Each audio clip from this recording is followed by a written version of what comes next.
මාතයා බරම්මේ තාත්තේ නොනාවරණී මාතුරී මේගොල්ලොන්ට පෙනෙන්නේ අපි කවුරුත් හැමදෙනාම පාවිච්චි කරන ලද පොල් තෙල්.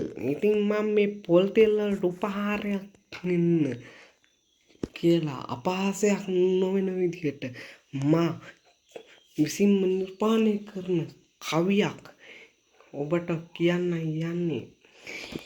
පොල් තෙල් තිබ්බොත් අනේ අපිට උයා ගන්න පුළුවන්නේ.